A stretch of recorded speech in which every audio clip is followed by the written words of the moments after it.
안녕하세요. 정학권 전문 SD 입시 컨설팅입니다. 2024학년도 정시 배치표 판매를 시작합니다. 정시 배치표 구성은 이제 2023학년도 입시 결과, 작년 입시 결과죠. 그리고 3개년 입시 결과, 그리고 전문대 정시 등급, 전문대 3개년 입시 결과 이렇게 구성이 되어 있습니다. 2023학년 입시 결과를 보면은 일단 가장 중요한 거는 이제 뭐 입시 결과도 중요하지만요. 그러니까 작년에 뭐 대학교에서 몇 점에 들어갔냐 이제 이런 것도 중요하지만 저희 배치표의 특징은 이거죠. 작년이랑 올해랑 뭐가 바뀌었냐? 이제 그래서 작년보다 점수가 더 높아질 수 있냐? 아니면 낮아질 수 있냐? 이제 이런 거예요. 내가 정시 지원을 할 때 작년이랑 달라지는 부분이 있다라고 하면은 안전하지가 않아요. 그러니까 내가 안정권 대학을 지원할 때는 작년이랑 올해랑 이제 전형에서 바뀐 부분이 없는 대학 중에서 고르는 게 좋고, 내가 상향 지원을 하려고 하는 대학은 작년이랑 전형이 조금 변화된 부분의 대학이 좋습니다. 일단은 설명을 드리면 수도권을 한번 볼게요. 서울, 인천, 경기에서 여기 예상을 이렇게 클릭을 하시면은 상승, 유지, 하락 이렇게 써져 있어요. 그러면 올해 상승 가능성이 있는 대학은 누가 있냐 하면은 여기 뭐 단국대도 있고 덕성여대도 있고 뭐 과기대도 있고 성신여대도 있고 뭐 이게 등등등등 있어요. 그럼 여기에서 이제 덕성여대라는 대학을 한번 찍어보면은 덕성여대는 이제 글로벌 융합대학이 작년에 입시 결과가 85.3이었고 유아교육과가 86.76이었고 과학기술대학이 86.36이었어요. 예상이 상승이에요. 그럼 왜 상승하냐? 여기를 이제 비고란을 보시면 작년에는 탐구를 25%를 반영하면서 국어, 수학, 영어 잘한 순서대로 30, 30, 15 비율을 반영을 했어요. 근데 올해는 국수 영탐 중에서 잘한 순서대로 35, 35, 20, 10 이렇게 반영으로 바뀌었다라는 거예요. 이게 뭔 말이냐면 작년에는 탐구를 꼭 반영했었어야 돼요. 내가 탐구를 잘하든 못하든 간에 탐구는 25%를 반영하면서 국어, 수학, 영어 중에서 잘하는 거 위주로 30, 30, 15를 이제 선택적으로 반영할 거야. 수학을 못하면 수학을 15%, 국어를 못하면 국어를 15% 이런 식으로 반영했는데 이제는 이제 그 탐구에 대한 지정이 없어져요. 그러니까 국어, 수학, 영어 탐구에서 잘한 거 위주로 35, 35, 20, 10이니까 내가 수학을 제일 못했어. 그럼 수학을 10%를 반영하는 거고, 내가 그 국어를 잘 못해서 이제 국어를 10%를 반영할 수가 있는 겁니다. 그러면서 이제 내가 탐구를 제일 잘했어. 그럼 탐구를 35%를 반영할 수도 있는 거예요. 그래서 덕성여대는 작년보다 훨씬 더 이제 조합이 많아졌어요. 그리고 훨씬 더 유연하게 선발을 해요. 그래서 이 입시 결과보다는 높아질 가능성이 있다. 이제 꼭 높아진다라는 건 아니지만 높아질 가능성이 있다. 그럼 내가 덕성여대 기준으로 막 83이에요. 근데 82 아마. 근데 덕성여대를 상향해야지 하는 건 이제 좋은 전략이 아니다라는 거예요. 왜냐면은 덕성여대는 올해 조금 더 몰릴 요인이 있고 입시 결과가 올라갈 요인이 있기 때문에 그래요. 그러면 우리는 어디에다가 상향을 하는 게 좋으냐? 이렇게 보시면은 하락이라고 써져 있는 쪽에가 있어요. 하락이 있는데 하나 뭐 몇 개를 찍으면 가천대는 왜 하락하냐? 가천대는 가산점이 조금 줄었구나. 이렇게 보시면 되는 거고 가톨릭대는 여기는 과탐의 가산점이 폐지가 되었구나. 그리고 광운대는 건축학부랑 이 정보융합학부는 건축학과는 수학 가산점이 폐지가 되고 정보융합은 수학이랑 과학 가산점이 폐지가 됐네. 그럼 그만큼 좀 내려오지 않을까? 이제 이런 생각을 하는 거죠. 하나를 설명을 드리면 여기 인천대를 한번 설명을 드릴게요. 인천대는 수학 가산점 10%가 폐지가 돼요. 그러면 당연히 이제 이과에는 영향을 받겠죠. 하락으로. 인천대가 수학 가산점 10%라고 하면 내가 100분위가 80이었으면 원래 88이었다라는 거예요. 8점을 줬었는데 이 8점을 뺀다라는 거죠.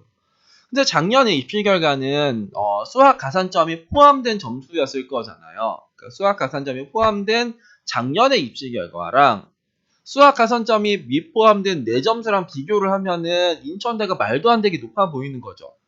수학 가산점 10% 정도를 빼고 우리가 비교를 해야 되는데 우리는 내 점수랑 작년 점수랑 단순 비교를 해요. 이 대학이 작년이랑 올해랑 뭐가 바뀌었는지도 잘 모르고 내 점수랑 작년 점수랑 비교했는데 어느 대학에서는 조금 내 점수가 잘 나와서 만만해하게 보이는 대학도 있고 인천대처럼 내 점수가 조금 잘 안 나와서 여기 인천대가 왜 이렇게 높지? 이제 이런 생각이 드는 쪽의 대학이 있단 말이요.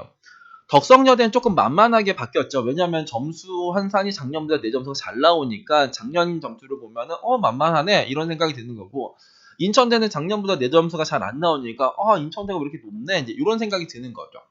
인천대는 수학 가산점 10% 폐지 말고는 없어요. 그런데 그럼 당연히 이과에만 영향을 주는 게 아니냐? 아니에요. 문과에도 영향을 줍니다.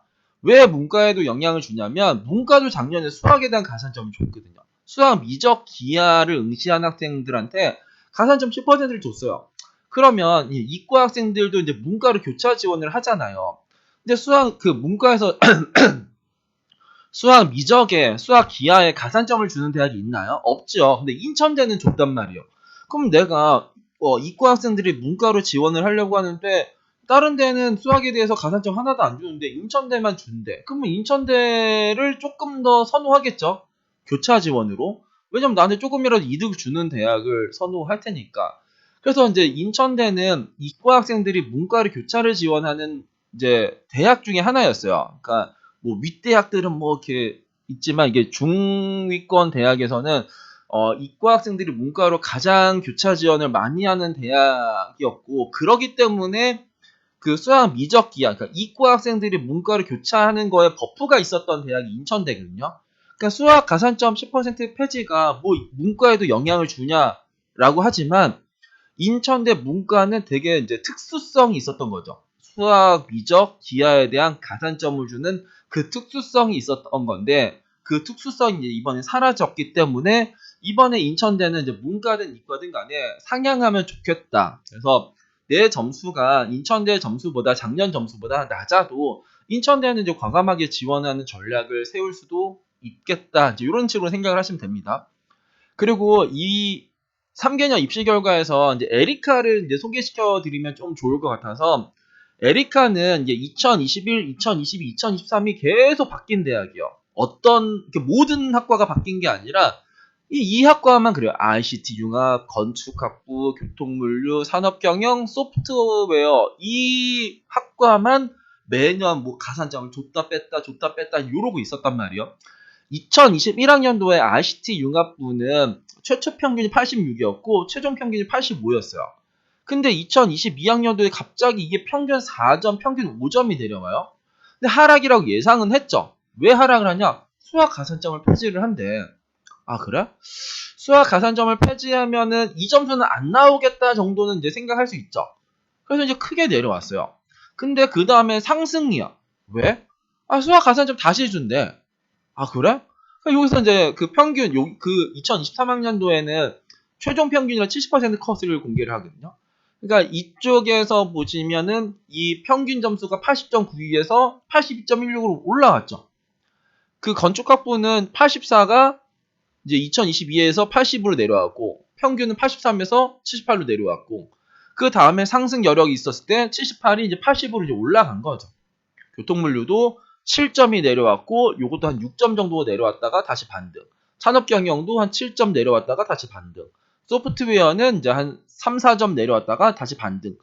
근데 이제 올해는 이제 또 하락판이라는 거죠. 2023학년도. 그러니까 2021학년도에는 하락판, 2022학년도에는 상승판, 2023학년도에는 이제 하락판 이렇게 써져 있는데, 그럼 2021학년도처럼 이제 팡 하고 떨어질지 아니면은 뭐 여기서 뭐 소폭 떨어질지는 잘 모르겠지만, 여튼간에 그 에리카에서는 모든 학과가 수학 가산점 폐지를 하는 게 아니에요. 얘네들만 2022학년도에 수학 가산점을, 그러니까 2023학년도에 수학 가산점을 줬던 애들은 딱 얘네들입니다.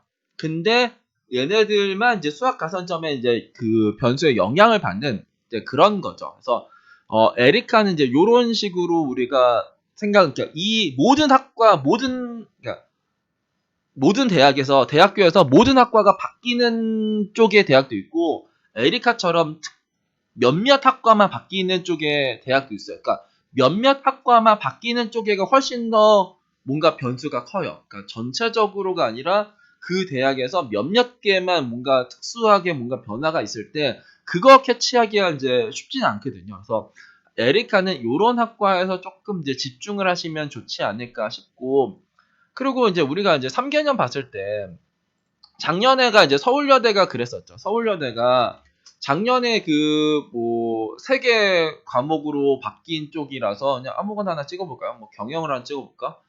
어,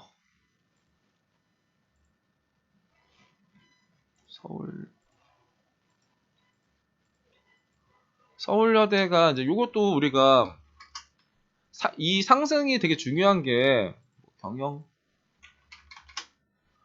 2021학년도엔 여기가 이제 뭐 85였어요. 그 다음에 뭐 83, 이렇게 나왔다가 상승이었죠. 왜냐면은 반영 과목 수가 이제 감소하고 영어 환산 점수가 높아져서 그 다음에는 이게 평균이 92.5로 팡 올라가고 최저가 90.67로 이제 막힙니다. 우리가 그러면 이 점수를 보고 지원을 할 거 아니에요. 그럼 내가 이제 뭐 83인데 내가 뭐 82인데 서울여대를 지원할 수 있네 없네 이런 생각을 하면 안 된다라는 거예요. 이 상승일 때는 얘보다 낮으면 절대로 안 돼요. 그래서 그 작년에는 이 서울여대를 그리 많이 지원을 했어요. 그러니까 이렇게 상승 예상이 되는 쪽은 몰릴 가능성이 상당히 높다라고 생각을 하고 하락 가능성이 높은 쪽에는 덜 몰릴 가능성이 높으니까 그런 쪽에 이제 집중을 하시면 좋지 않을까 싶습니다. 그리고 정시 배치표에서 이런 게 있어요. 영어 포함 여부예요. 그러니까 어느 대학은 영어를 포함한 점수를 공개하기도 하고 어느 대학은 영어를 포함하지 않는 점수를 공개하기도 해요. 저기 아까 에리카 같은 경우에는 그러니까 서울여대는 영어를 포함해서 환산된 점수인 거고 그리고 저기 에리카는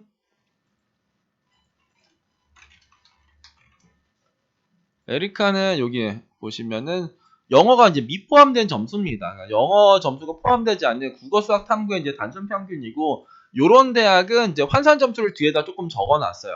그러니까 요거는 입학처에서 발표한 자료, 요 뒤쪽에서는 대교협에서 이제 발표한 자료 이렇게 보시면 됩니다. 전문대 정시 등급은 일단은 뭐 전문대는 저희가 이제 상담을 하는 건 아닌데 그래도 이제 전문대 수도권 뭐 내가 전문대를 가고 싶어 아니면 수도권 전문대 간호를 가고 싶어 하는 친구들은 있기 때문에 그런 점수인 거고 뭐 예를 들어 내가 수도권 간호학과 입시 결과가 궁금하다면은 이런 식으로 이제 보시면 되는 거죠. 그러면 뭐 경민대는 뭐 몇 점이고 경북대는 몇 점이고 작년에 뭐 가장 점수가 낮았었던 거를 필터를 하면은 뭐 수원과학대가 이제 평균이 68이었고 최저가 62였는데 수원과학대는 이제 다 반영하는 거고 어떤 대학은 이제 2과목만 반영하고 어느 대학은 3과목을 반영하고 그리고 어느 대학은 또 이제 학생부로만 반영하는 대학도 있어요. 뭐 서일대 같은 경우에는 학생부 전형도 있고 그리고 수능 전형도 있다. 그러니까 학생부 전형에서는 평균 막 1.7등급, 최저는 1.9등급 이렇게 나와야 되는 것도 있으니까 여기에서 이제 꼭 수능으로만 가는 게 아니다. 서울대는 그 수능 전형이랑 여기 학생부 전형이 이제 같이 있기 때문에 나한테 유리한 쪽으로 이제 뭐 지원하시면 되겠죠.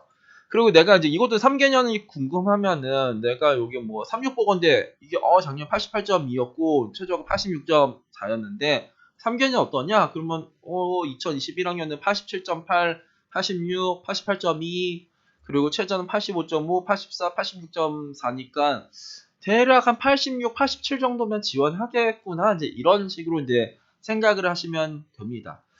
작년에는 여기까지만 드렸는데 올해는 제가 이제 요거를 한번 준비했거든요. 어떤 걸 준비했냐면 약간의 이제 해설, 그러니까 설명 정도예요. 그러니까 어떤 거냐면 뭐 인서울 4등급이라고 하면 뭐 한성대, 서경대, 삼육대, 삼여대 뭐 이런 식이 있는데 그냥 그런 대학들의 뭐 한성대는 어떤 상황이고 그래서 어떤 학생들이 이제 지원하면 조금 좋을 거고 서경대는 어떤 학생들 그리고 삼육대는 어떤 거 그리고 이번에 삼여대가 조금 이제 특색이 있거든요. 그러니까 덕성여대는 전형이 좋게 바뀌었고 서울여대는 광역 선발하는 것들이 생겼고 동덕여대는 모집 인원이 증가했고 삼여대 플러스 저기 성신여대는 원래 가군에서 문과는 가군에서만 선발했는데 간화군으로 선발한단 말이에요. 근데 그렇게 했을 때 뭐 어느 군에서 어느 대학이 그나마 4등급 초반 학생들이 지원을 하면은 좋을지에 대해서 그냥 저의 의견을 조금 적었고요. 그리고 수도권 대학, 수도권 주요 대학 뭐 이렇게 되게 간단하게 씁니다. 가천대, 가톨릭대, 뭐 건국대, 경기대 뭐 이런 대학이요. 완전 상위권은 아니고요. 건대 아래쪽에서 뭔가 특이한 대학들 그리고 직어고 그 지방 캠퍼스에 대해서 원래 이쪽에서 특이사항의 이 한두 줄, 그러니까 한 줄, 두 줄을 조금 더 늘려서 조금은 이해하기 쉽게 설명을 드렸다라고 생각을 하시면 될 것 같아요. 이 내용들은 다 이제 저기 유튜브에 있습니다. 제가 다 뭐 대학별로 어떻게 어떤 상황이 이런 거를 조금 요약한 거라고 생각을 하시면 되고 이거를 보면 그래도 조금은 이제 감을 잡을 수 있지 않을까 싶습니다. 그래서 정시 배치표 구매를 희망하는 학생들은 저기 댓글란에다 제가 이제 링크를 걸어 드릴 테니까 그쪽으로 블로그로 들어가셔서 구매를 하시면 될 것 같습니다. 정시